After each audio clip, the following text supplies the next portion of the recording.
Welcome to Lynn Cullen Live, talk radio without the static. Email your questions and comments to Lynn at pghcitypaper.com. And now your host, Lynn Cullen. Oh boy, oh boy, oh boy, there is no joy in Mudville. Yeah, man. Jeez. So it's going to be a rough year or two, or three, I don't know, for Pittsburgh sports fans. I mean, what you got to root for? I'm serious. The Steelers are,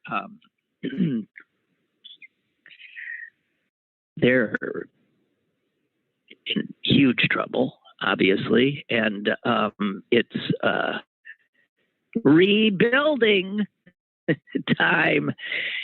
And, you know, of course, you know, I was thinking that when you have a storied franchise like the Steelers, you fans get sort of misled into believing that you win all the time.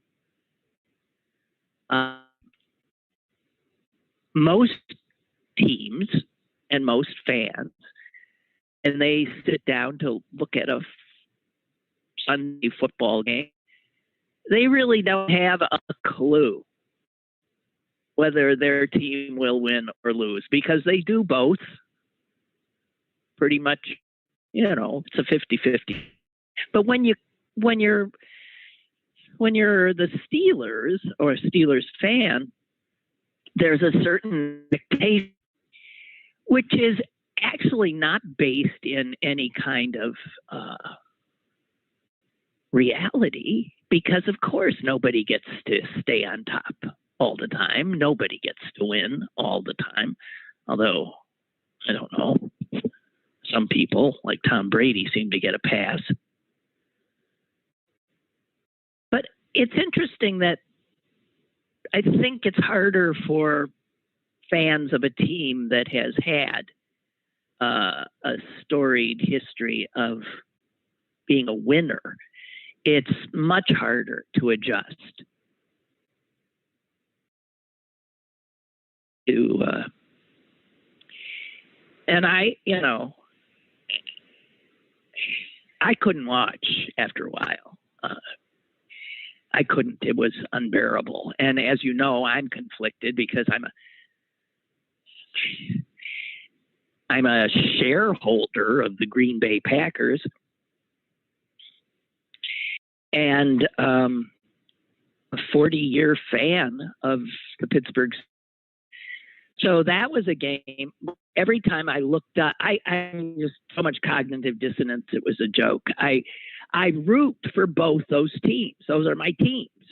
And when they're playing, if it's a good game, I can enjoy both these storied franchises doing what they do, playing a great game. But when it's what it was last night, there is no joy. None. It was unbearable. So I was thinking about how hard it is for fans to deal with the inevitable of these periods of rebuilding. And it's interesting that we don't get into those as much, when in fact that can be a very exciting time. But I know it ain't going to work that way. And, you know, it's just it's a hard time to be a sports fan in this town. The Pirates are an embarrassment.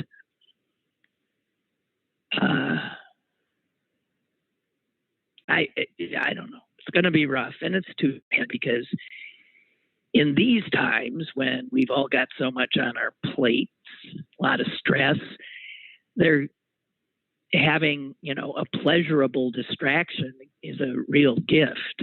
But I don't know. So I'm just saying, I don't think I'm throwing in the towel too early, but man, this looks like a really mucked up team.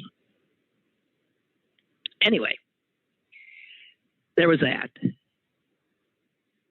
I was glad Belichick lost at least. I don't know, guys. Unbelievable. Margaret's asking, do you like Roger's hair? No. I don't like his hair. And I've come to not particularly like him.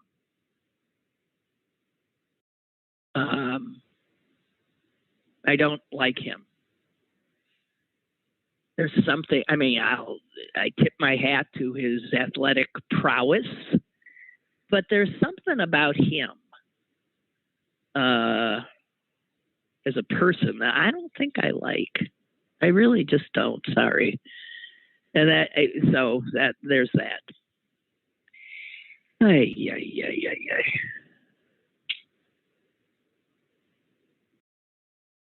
Here's a pet peeve I have, and it's not, I'm going to continue to be annoyed by it because it's just astonishing to me how many people use it, marketers use it, advertisers use it, people use it, and no one thinks, wait a minute, what?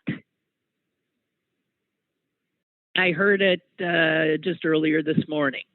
I had the radio on, and I heard something about, and you'll get a free gift along with your whatever.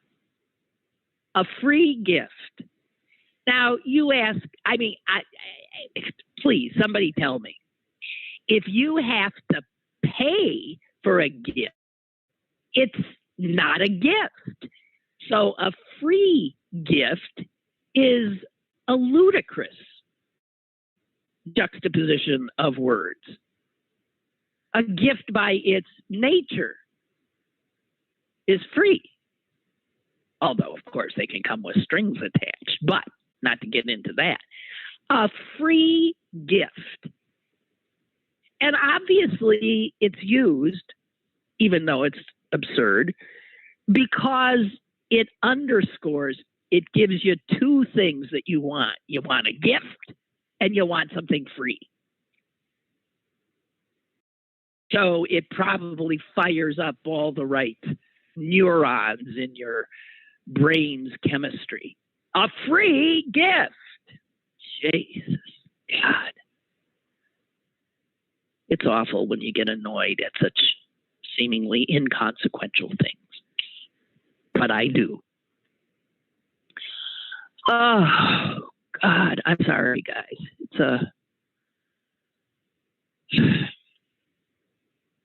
What did I just see before the show started? William Shatner.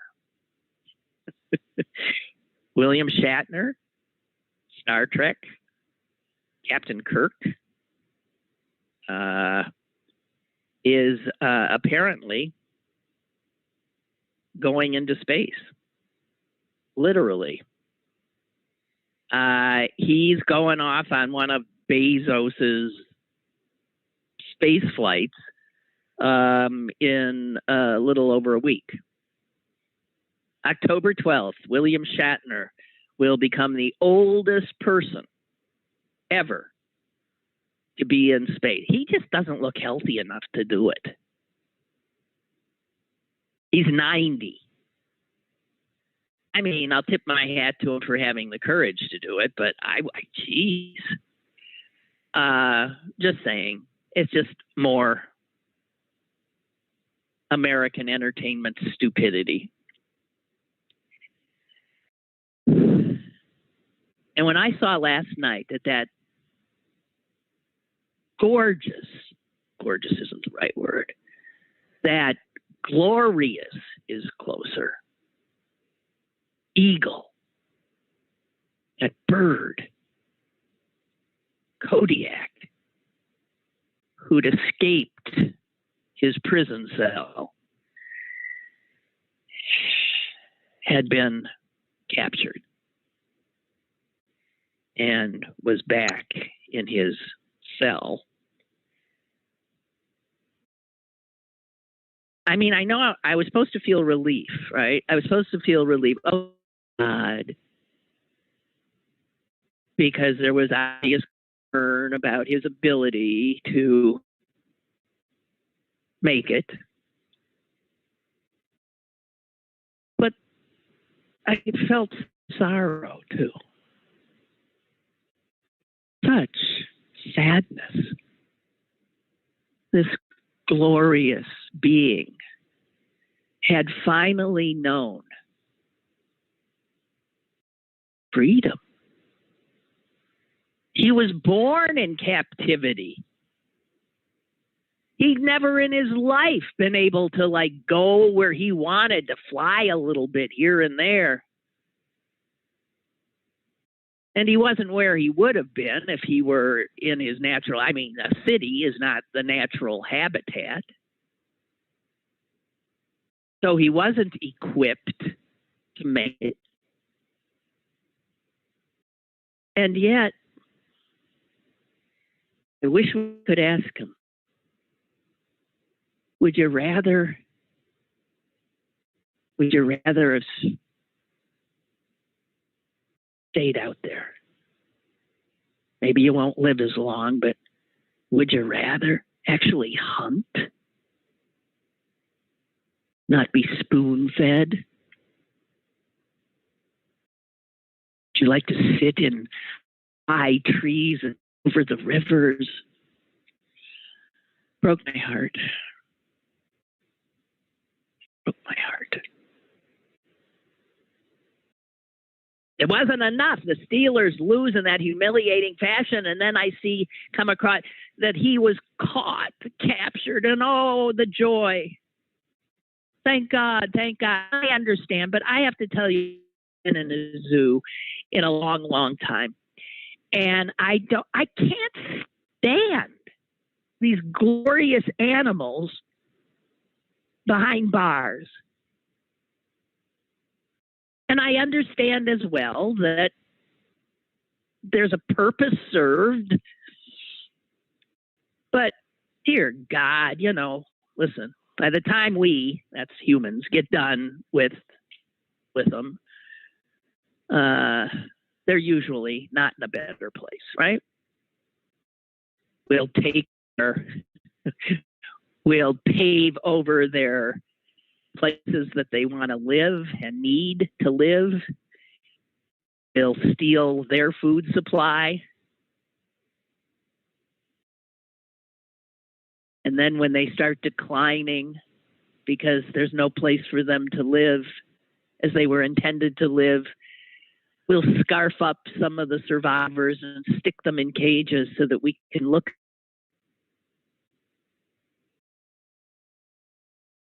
and see a representative of a species that we helped destroy. I don't know if that's true of his, but you understand what I'm saying, I'm sure.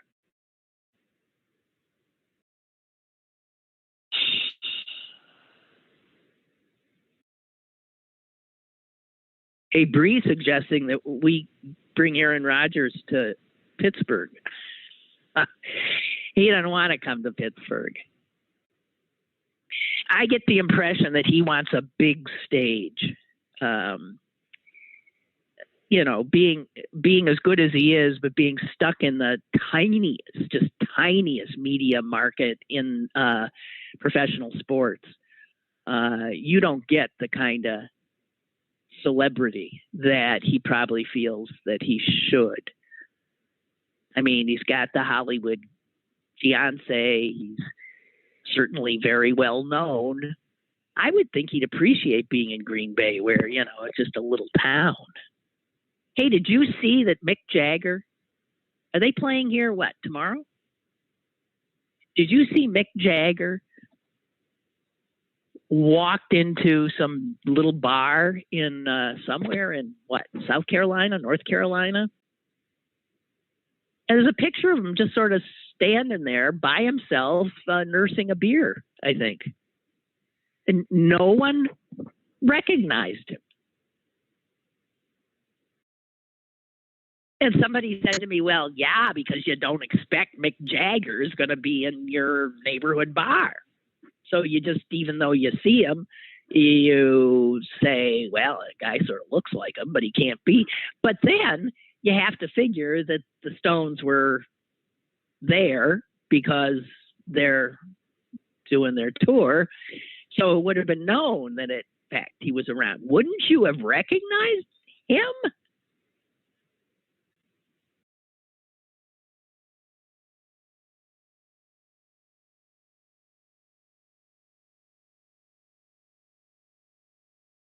Bree says, I'm a perennially disappointed Pirates fan. Yeah, join the crowd. I think what you see will be the future. Having a team, some good plays or games now and then, but they can never be competitive enough to go to the playoffs. Their role is to give other teams practice and wins. Yeah, but this is a role that is created by their own owners. I mean, they don't have it.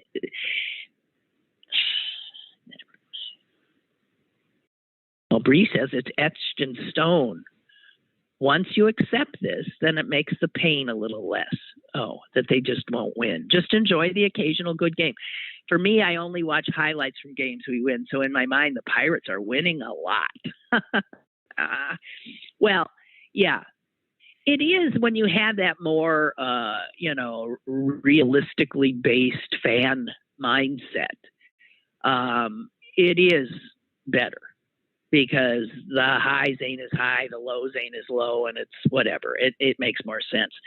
But I'll tell you, this is a boon to sports talk radio. And wow. The disgruntled masses will be venting left, right, and center.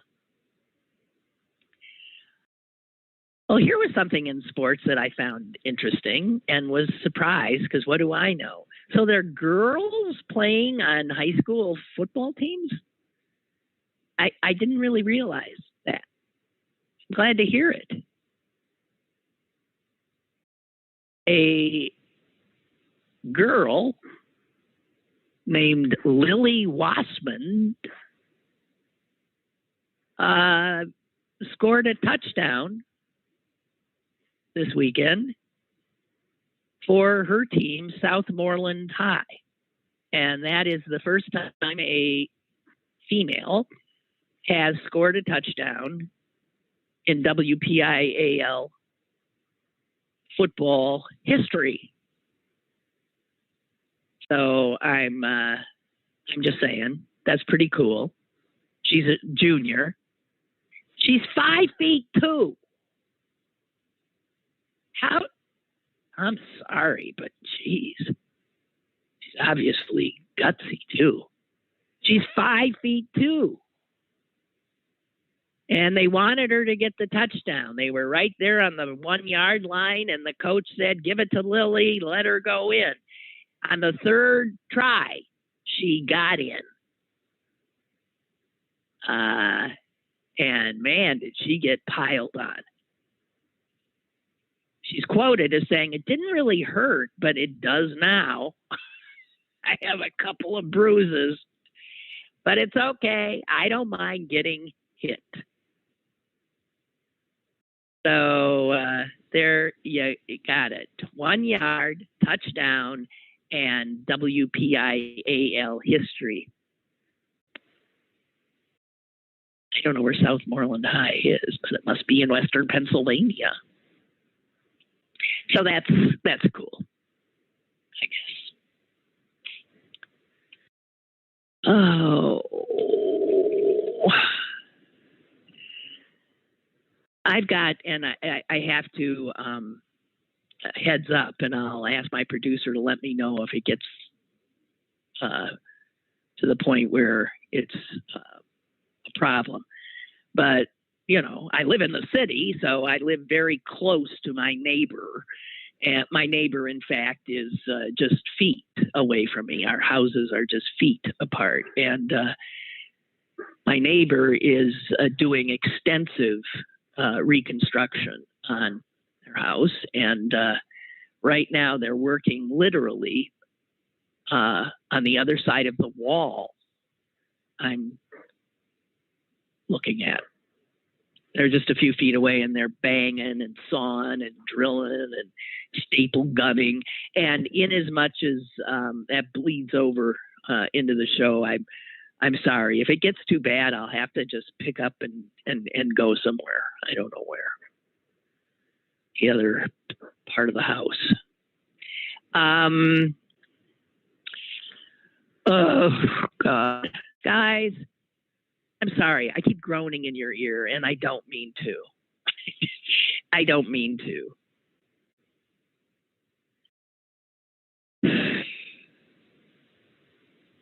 Did you see the video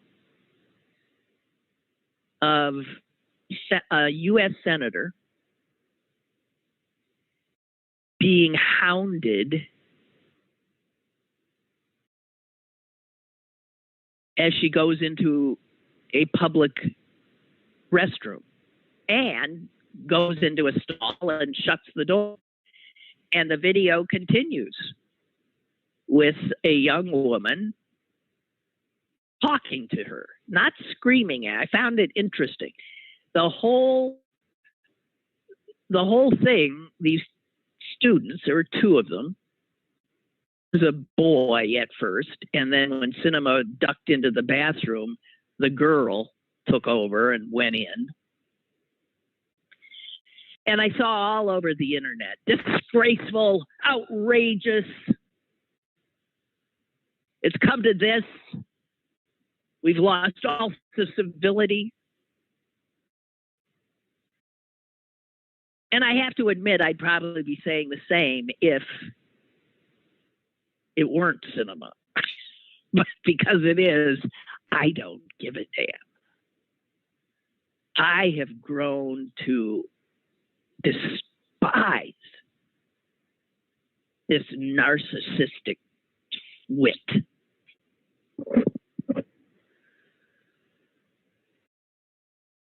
Sinema.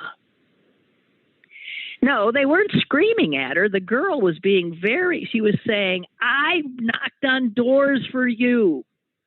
I voted for you. I helped get you elected. I am the daughter of immigrants. Very well spoken, and saying to her, you are not doing what you said you would do. What is going on? Why are you doing what you're doing? They weren't screaming. They weren't calling her names. They were asking their senator to talk to them, to explain why she's holding up very popular legislative initiatives and important ones, really important ones. And unlike Joe Manchin, she never explains. She doesn't talk. Just as she never said boo to these two. Never said a word. Didn't even say, look, this is not the place to talk to me. Let me come in here. I'll come out. I'll talk to you. She won't. She famously, it's odd, she clearly likes attention, or she wouldn't have orange hair one day and neon green hair the next and wear really short skirts and the bizarre clothes she wears. You would not do that if you don't enjoy attention. But she refuses to take her job seriously, in that she owes, does she not? Does not any senator or representative, somebody elected, owe the people who elected them a conversation, to speak to them, to explain why she votes as she does or doesn't. Manchin at least makes an effort. And he clearly, when he's doing back and forth, you feel, I don't want to give him too much credit here, you do, there's a willingness for him to, in some measure, engage. Her? When's the last time you interviewed, really, with her? Ever? Because I have not. When I think of Senator Sinema, I think of that despicable little thumbs down curtsy thing she did as she put the kibosh on a increase in the minimum wage. You know, she was, back in the day, Neater, lefty. The Green Party, lefty. And it was a bunch of lefties that knocked on doors and got this creep elected to the U.S. Senate. And she has essentially given them a finger almost her entire tenure. And I cannot, for the life of me, I don't want to waste time wondering about her. But she's behaving in a outrageous, self-centered, irresponsible manner.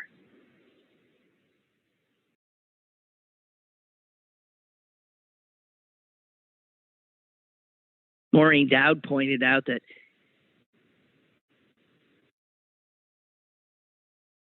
these clothes she wears, I mean, I have to tell you, granted, we're not supposed to people's clothing choices, but dear God in heaven,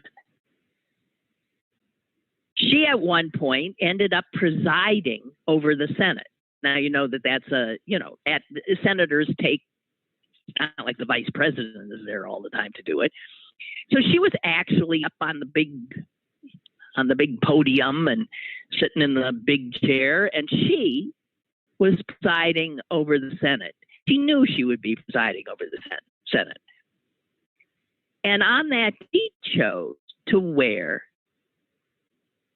a pink sweater with the words "dangerous creature" written on them.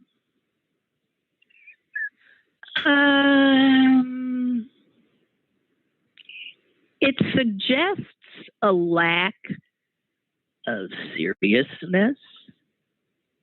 It suggests, again, this sort of smirking middle finger up yours attitude to the institution, to her colleagues, to her constituents. This is a vile human being. And she's doing extraordinary damage.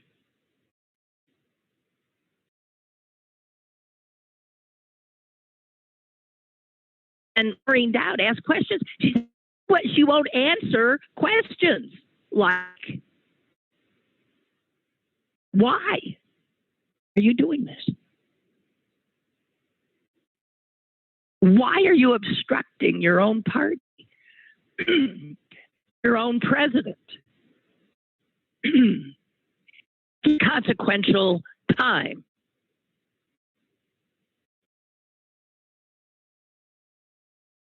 She doesn't answer.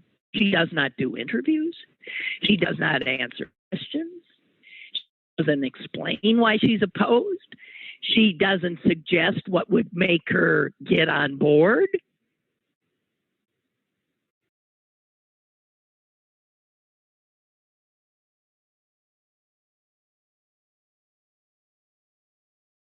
She put out an Instagram thing where, this was after the thumbs down minimum wage, where she was wearing a ring, big oversized glasses, and a ring that said, excuse me, fuck off.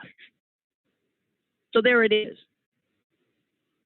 When I say that is how she presents herself to you, to her constituents,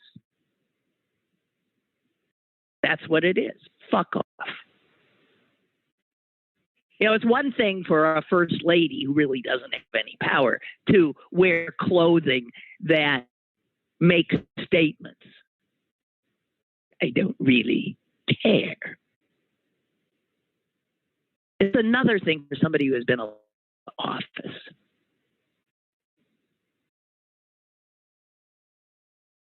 And, you know, the president came up to Capitol Hill to talk to these guys this weekend. And you know what she did? She flew back to Phoenix to raise money. A big, fancy resort, lots of business donors. And she had another, she meets with these are people who normally go, you know, feed money into Republican pockets. So she is vile. Vile. I can't imagine the level of narcissism that is operating in this person. And the lack of seriousness. And there ain't no way she's getting reelected. And she's got to know that. And she doesn't care, I don't think. I get the impression that she doesn't really like the job much. You see how, except for what the power it gives her, that she gets to use to draw more attention to herself and to line her own pockets. She's part of this new cohort of people that get into politics for all the wrong reasons. Sorry, didn't mean to start squawking. For self-aggrandizement.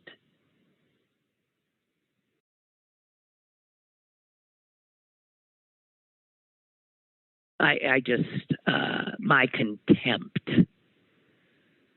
for her, as you can tell, is boundless.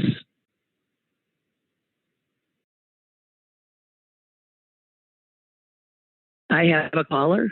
I do. I guess I do. Hello. Maybe I don't. All right. I don't. It's okay with me. I read a very unpleasant piece. I mean, again, the papers are filled with horror. Even when it's supposed to be a good story, like they found the eagle, I end up sobbing. This is emblematic of the times. And speaking of the Times, this was in the New York Times. It was about the New York City Fire Department. And I don't know what you think when you think of the New York City Fire Department, but pretty much what it's hard not to think is the extraordinary loss that that institution suffered on 9/11. And years after, too, as firefighters succumbed to illness as a result of that day. And the very definition of what a hero is was a member of the New York City Fire Department. The story I read in the New York Times was about the culture of the New York City Fire Department.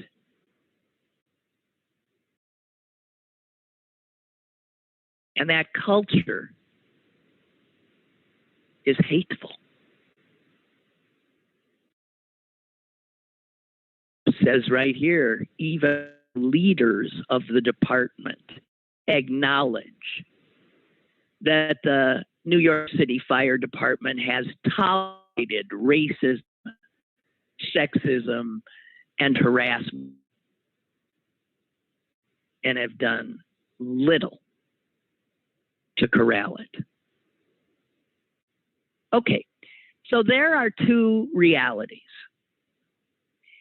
And for all the people out there who have trouble holding two seemingly disparate realities in their heads at the time, this is a very troubling story.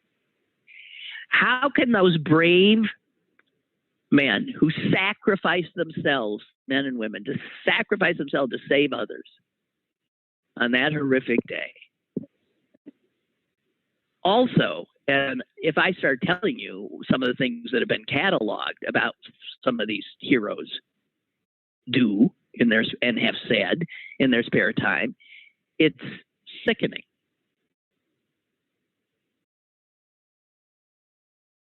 So the uncomfortable reality is that a hateful racist can act as a hero.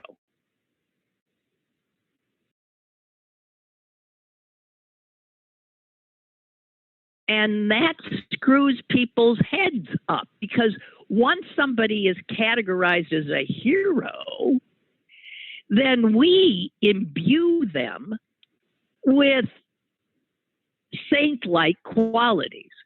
We then have to worship them. They're remarkable. They are the best of the best. We applaud, we this and that, and we take away the messy humanity. Why is it so hard for us to acknowledge the complexity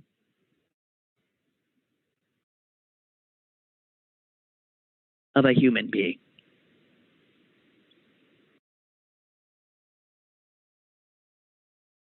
Part saint, part devil,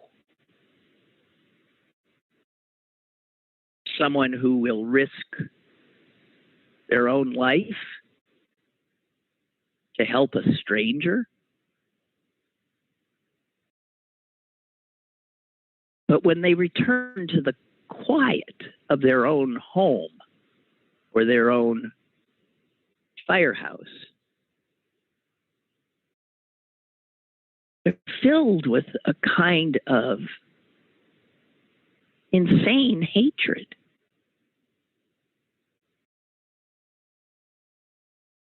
How do you come to terms with that? Some of what is acknowledged that goes on in some of these firehouses is just disgusting. And some of the women and black firefighters who are quoted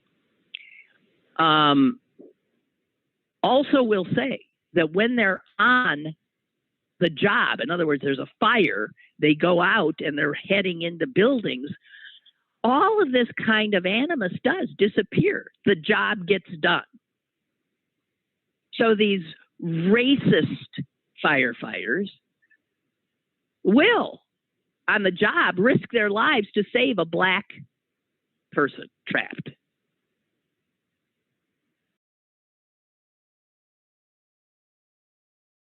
But then they'll sit down and they'll put out text messages. Here's one, made the rounds in the New York Fire Department. Got a lot of people laughing. They loved it. It was a Sesame Street character. who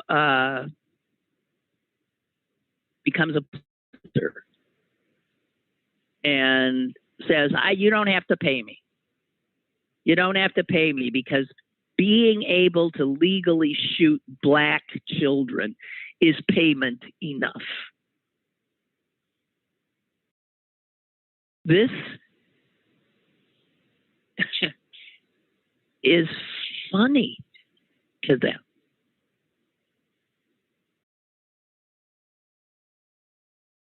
Black people are referred to as animals. They reveled in George Floyd's death. They openly show Trump paraphernalia in the firehouse when, in fact, there is supposed to be no political stuff going on in them. And can you imagine? You have to live with your fellow firefighters. Can you imagine for a black firefighter to have to sleep and eat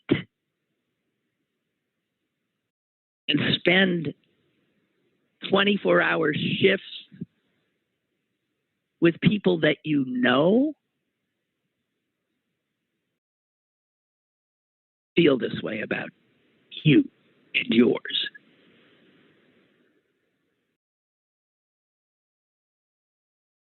Here's something astonishing. As recently as 2019, the fire department in New York was using a training manual for managers, which said, this is a quote from a training manual, motivation in firefighting is largely a matter of team building. Team building encounters special problems when the team has to readjust to new members, minorities, or females, or members who are problems. So notice, women, minorities, or people who are problems. Those are three things that are said in the training manual that was used up until 2 years ago. Hard to build a team when you got these blacks and these women. It's astonishing. And yet, I remind you, these are the heroes of 9/11.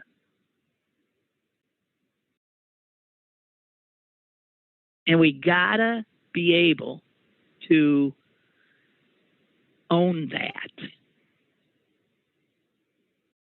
We gotta stop with these cartoonish characterizations of people. It's all good, all bad, as heroes or villains. Humans are a messy, complicated thing.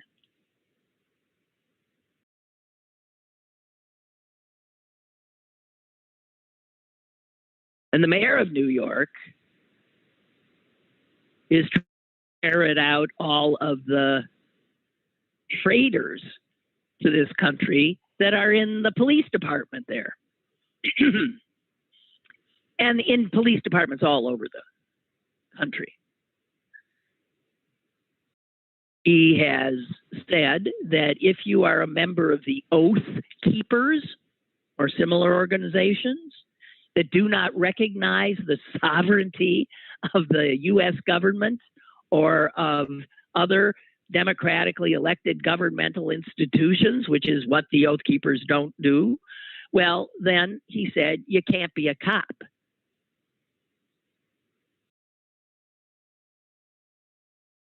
And they got cops that are also Oath Keepers. And it turns out that the Oath Keepers were certainly part of the carnage of January 6th, mostly are made up of former military and former law enforcement officers.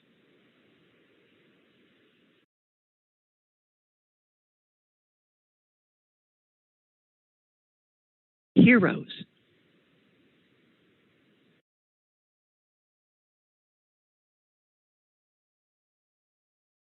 Okay, we got a caller. Go ahead, please. Hey, Lynn, it's Mike in USC. Hey, hi. How you doing? Good. I have a cousin who's more like an uncle in the fire department. And he is the most racist, homophobic, sexist asshole you'd ever want to meet. Even his immediate family will not be in the same room with him. One of my other cousins married a black guy and has biracial kids. He refuses to be in the same room with them. So, there's not a person in the world that would disagree. Not anyone in my family would disagree with that statement.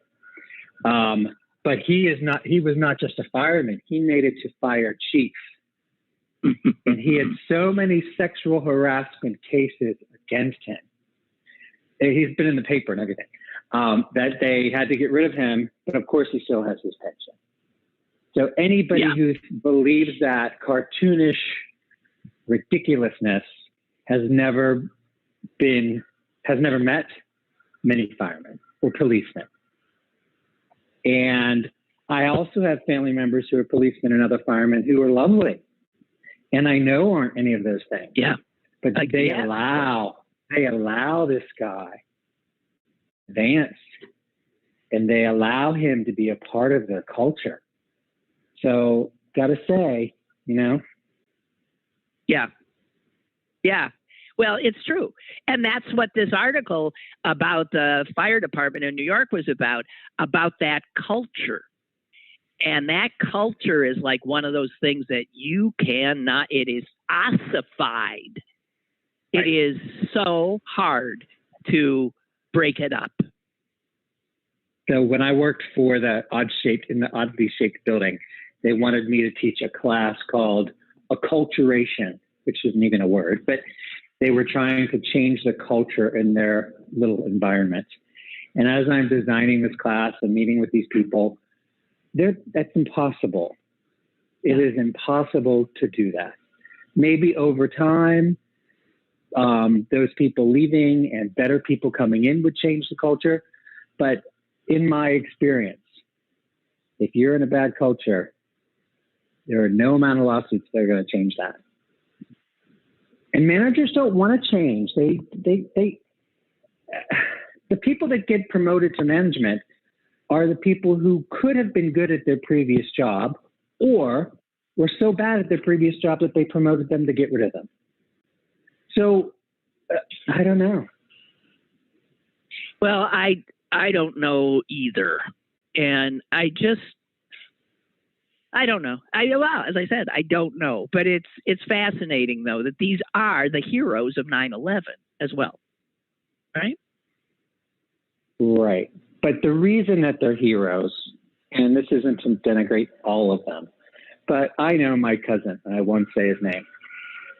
He went there and would go there not because it was the right thing to do or because he wanted to help humanity, but because he had to be there.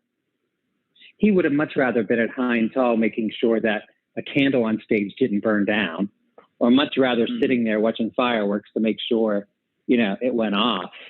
He would go to the event, not because he cared about humanity. It was because it was what he had to do. It was his job. Right. And he wouldn't get a pension. And I'm sure there's camaraderie there with other racists and whatnot. So, but the motivation for any of us is not always clear. Not even when you're helping, it's not always clear. That's true. But again, complexity is not something that most people are comfortable with because it doesn't leave you in a comfortable place. But who I guess I have a wider circle of people in my life.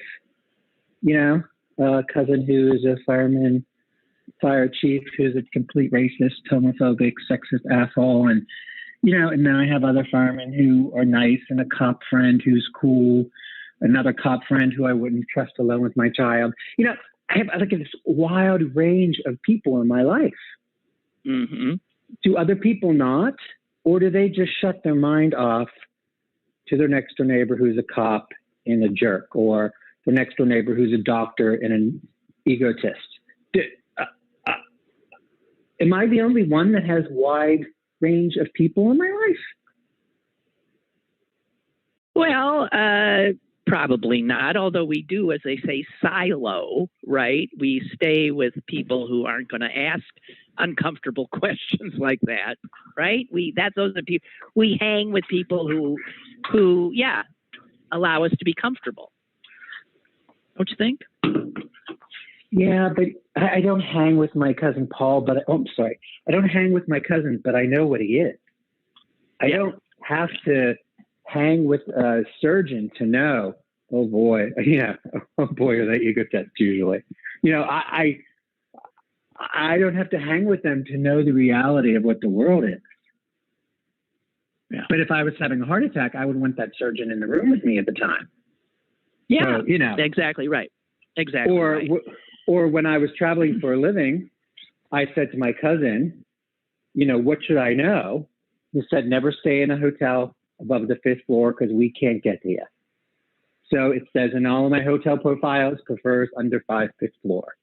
So, he could have saved my life at some point. So, But I also know who he is.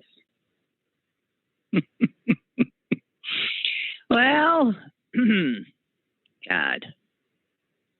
All right. You read the article in the New York Times? Yeah. Okay. I think it was in Saturday's paper. Okay. It was a front page story. Okay. All right. Have you read much about the whistleblower for Facebook? Yeah, I saw the 60 Minutes episode, and I have read more, and I'm going to save that for tomorrow to talk about. Okay. Yeah. Get a lawyer's opinion. Smart. Well, listen, that's not her area of expertise. But she knows more than I do. Well, listen, she was a lawyer about 40 years ago. Don't discount her. She's wonderful. We love her. I know. But I mean, come on. Yeah. Okay. We'll talk to Susan. Okay. Bye. Bye. Oh, God. I want to just share very quickly with you, because we were talking about diversity and stuff. There's an interesting piece in the Times today. The headline is Afghanistan's last Jew has left. And it's true. In that whole huge nation now that once was home to a pretty thriving Jewish population as well, there is not a single Jew. There are so many countries where this headline would work. And stop and think if that headline would work with any other. Afghanistan's last black has left, or Muslim, or but this happens to Jews all the time. Now, this last Jew in Afghanistan was a character, and you might recall that at one point when we were there, that's the United States military. There was a story about there being 2 Jews left in Afghanistan. And the funny part of the story was they couldn't stand each other. And the other story that they tell in Afghanistan, because it makes people laugh, is that they were both imprisoned at one point by the Taliban.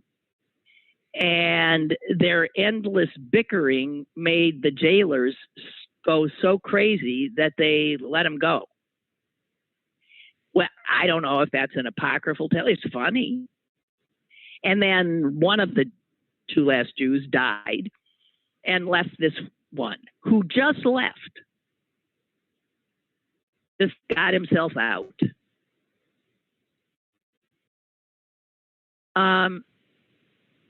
And the woman who's writing this piece says, you know, these stories we tell, like about the two of them, there's only two Jews and they're at each other's throats. You tell those stories as a kind of comic relief, as a kind of Mel Brooks skit, is actually covering up a reality that is so extraordinarily dark.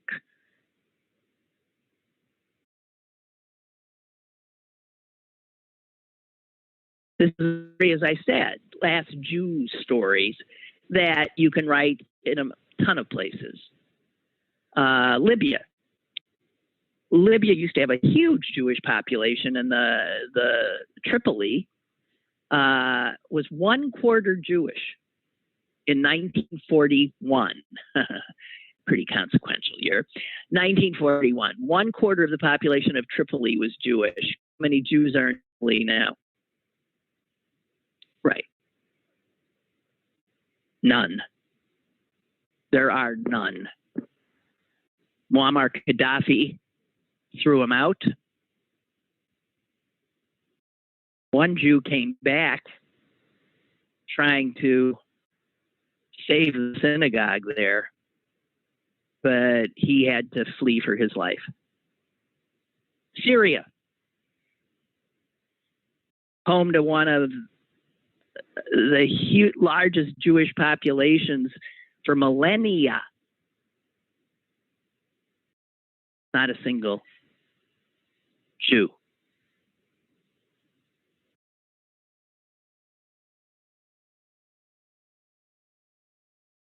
And then the woman writing the story says, you know, if you go to these places where there are no Jews anymore,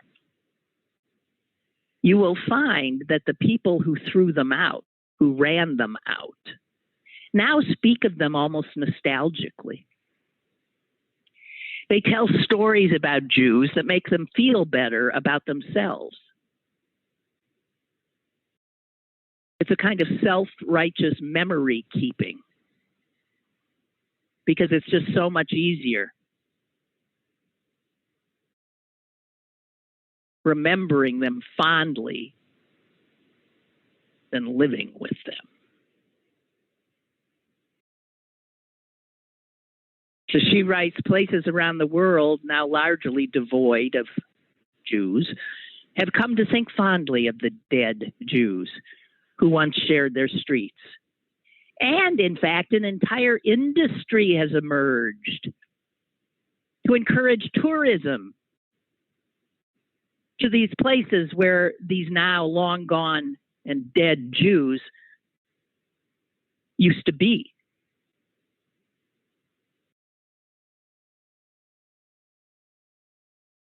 And the reality is that the people who now make money off of these Jewish tourist sites, the very places where Jews were massacred or driven out, but now they think lovingly of these dead Jews.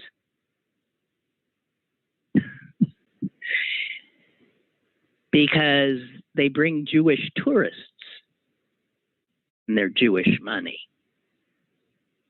Egypt had a huge Jewish community, predated Islam by 6 centuries. There are now a handful. So the Egypt's last Jew story is maybe a year or two away. But now that there are only a handful of Jews in the country, the Egyptian government has been pouring funding into restoring synagogues. Not so actual Jews who live there can worship in them, but again, to attract tourists. And she writes this story to say, and this has to do with, again, what we were talking about, the culture of the fire department. People all over this world don't like living with people who are different. They malign them, they ghettoize them, they massacre them, they murder them. And then after they're all gone, they tell nostalgic stories.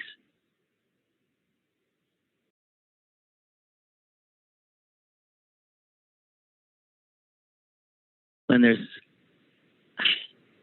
is a very hard article to, again, take in.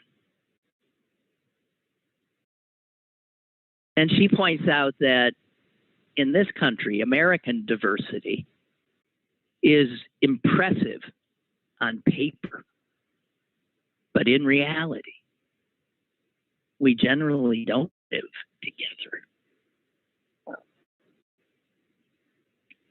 And generally, we don't comfortably enjoy the company of people who are different.